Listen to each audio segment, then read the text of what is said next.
ভিক্টোরিয়ায় ঢোকার মুখেই ঝামেলা শুরু। তো আমরা জাস্ট প্রবেশ করলাম ভিক্টোরিয়ার ভেতরে। এই দুটো টিকিট মূল্য কত, তারপর কটা থেকে খোলে, কটায় বন্ধ হয়, কোনটা থেকে আসলে সুবিধা হয়, সব বলবো ভিডিওতে। তো ভিডিওটা এন্ড পর্যন্ত দেখতে থাকো। আর ভিতরে যা যা নিষেধাজ্ঞা সব কিছুই বলবো, নিষিদ্ধ আছে যেগুলো, তো ভিডিওটা এন্ড পর্যন্ত দেখতে থাকো। আমার সঙ্গে আবার সে আগের মতো আছে কবির সিং। এখান থেকে কিন্তু হেঁটে হেঁটে যাচ্ছি কচের উপর থেকে, দেখতেই পাচ্ছ কচ ছড়ানো হয়েছে চারিদিকে ভর্তি। কচের উপর থেকে হেঁটে হেঁটে যাচ্ছি, ঝমঝম করে একটা আওয়াজ হচ্ছে, খুব সুন্দর লাগছে। আর ভিক্টোরিয়ার এই যে গার্ডেন আছে, গার্ডেন থেকে কিন্তু কলকাতার দা 42 বিল্ডিং, ওই যে পেছনে বিল্ডিংটা কিন্তু পুরোপুরি দেখা যাচ্ছে, ঠিক আছে। এখানে কিছু রুলস অ্যান্ড রেগুলেশন লেখা রয়েছে যেগুলো তোমরা দেখে নিতে পারো।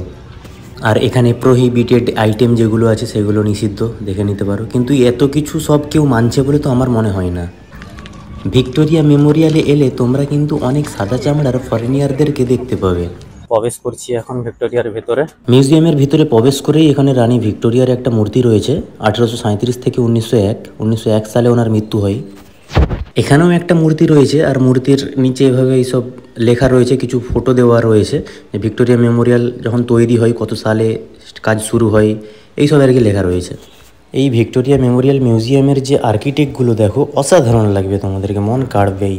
আর এই যে পুরোটাই কিন্তু সাদা পাথর দিয়ে তৈরি করা হয়েছে, যা রাজস্থান থেকে আনা হয়েছিল।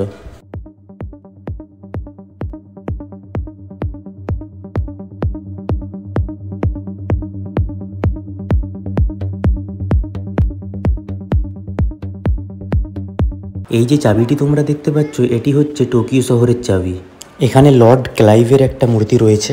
আমরা ওপরের তলায় এসেছি, আর ওপরের তলায় এখানে আমাদের মহান ভারতীয়দের ফটো রাখা রয়েছে, যারা দেশের জন্য নিজেদের প্রাণ দিয়েছে। আর এখানে দেখতেই পাচ্ছ আমাদের পবিত্র কোরআন রাখা রয়েছে। শুধু আমাদের কোরআন নেই, আরও অন্যান্য ধর্মের গীতা, আরও অন্যান্য যে বইগুলো হয় সবই এখানে রাখা রয়েছে, তোমরা দেখতে পারো। অনেকগুলো রাখা রয়েছে, অনেকগুলো ধর্মেরই রাখা হয়েছে, ঠিক আছে। এটা হচ্ছে এখানে দাঁড়ালে তোমাদের মানে ফেসটাকে স্ক্যান করে কোন বিপ্লবীর মতো দেখতে ওখানে ঠিক দেখিয়ে দেবে, ঠিক আছে। তোমার ফেসটা কোন বিপ্লবীর মতো দেখতে সেরকম একটা দেখিয়ে দেবে। তো আমি ওখানে দাঁড়াবো। ওরকম হয়নি এখনো।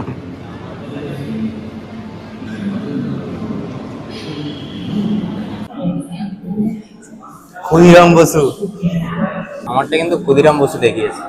তোমরা চাইলে তোমরাও ট্রাই করতে পারো। এই ভিক্টোরিয়া মেমোরিয়াল মিউজিয়ামের যে ব্যালকনি, আই থিঙ্ক এই ব্যালকনি থেকে বাইরের যে গার্ডেনের দৃশ্যটা অসাধারণ লাগছে, দেখতেই পাচ্ছ তোমরা।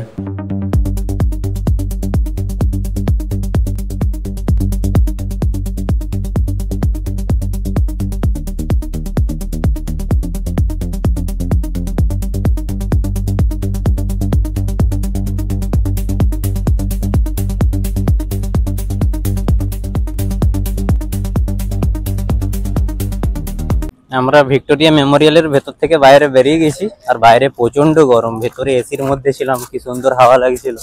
এখানে বসবি তো? এখানে কিন্তু এই ভিক্টোরিয়ার মেমোরিয়ালের যে গার্ডেন আছে, গার্ডেনের চারিদিকে প্রেম করছে সবাই। আমরা শুধু দুজনই সিঙ্গেল এসেছি। অনেক ঘোরা হয়েছে, অনেক ভাঁট বকেছি, এবার একটু জ্ঞানের কথা বলে ফেলি।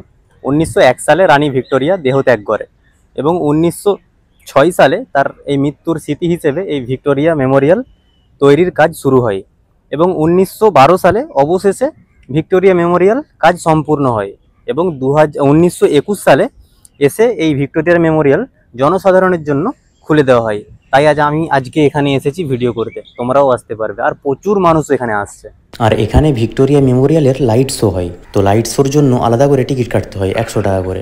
লাইট শো শুরু হয় সন্ধ্যা 6:30টার পর থেকে, মানে যখন ভিক্টোরিয়া ক্লোজ হয়ে যায় তখন লাইট শো শুরু হয়।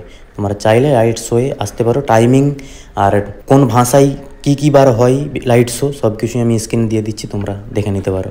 এখন তোমরা এই ভিক্টোরিয়া মেমোরিয়াল হোয়াইট কালারের দেখতে পাচ্ছ, ঠিক আছে। কিন্তু এক সময় এটা হোয়াইট কালারের ছিল না, এটা ছিল ব্ল্যাক কালারের। কারণটা আমি বলে দিচ্ছি। হোয়াইট কালারের ছিল, ব্ল্যাক কালারের করা হয়েছিল। দ্বিতীয় বিশ্বযুদ্ধের সময় কলকাতাতে অনেক অ্যাটাক হতো, ঠিক আছে। তো সাদা রঙের জিনিস দূর থেকে খুব ভালোভাবে দেখা যেত, সেই কারণে শত্রুদের আক্রমণ করার আশঙ্কাও অনেক বেশি ছিল। সেই কারণে এই সাদা ভিক্টোরিয়ালকে কালো করা হয়েছিল, ঠিক আছে, কালো করে ঢেকে দেওয়া হয়েছিল। আর এই ভিক্টোরিয়া মেমোরিয়াল কিন্তু সকাল 6টা থেকে সন্ধ্যা 6টা পর্যন্ত ওপেন থাকে, শুধু গার্ডেন, মানে গার্ডেনের টাইম আলাদা আর মিউজিয়ামের টাইম আলাদা। ভিক্টোরিয়া মেমোরিয়ালের যে টাইম আছে সকাল 10টা থেকে সন্ধ্যা 6টা পর্যন্ত। আর টিকিট কাউন্টার কিন্তু 5:30টার সময়, সন্ধ্যা 5:30টার সময় বন্ধ হয়ে যায়। আর প্রতি সোমবার বন্ধ থাকে ভিক্টোরিয়া মেমোরিয়াল।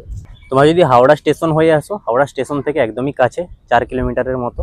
ওখান থেকে বাসে করে 12 টাকা করে টিকিট নেই, কুইক হাওড়া স্টেশন থেকে আসতে পারো। আর কলকাতার মানে শিয়ালদা স্টেশন, আরও যে কলকাতার সব জায়গা থেকে মোটামুটি ভিক্টোরিয়া মেমোরিয়াল বাস অ্যাভেলেবেল।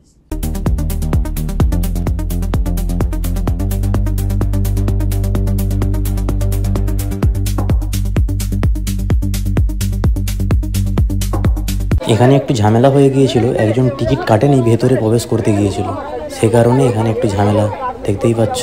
বের করে দিচ্ছি আবার ওনাকে। আমরা এখন বেরিয়ে গেলাম ভিক্টোরিয়া থেকে। ভিডিওটা যদি তোমাদেরকে ভালো লেগে থাকে কিচ্ছু করতে হবে না, নেট বন্ধ করে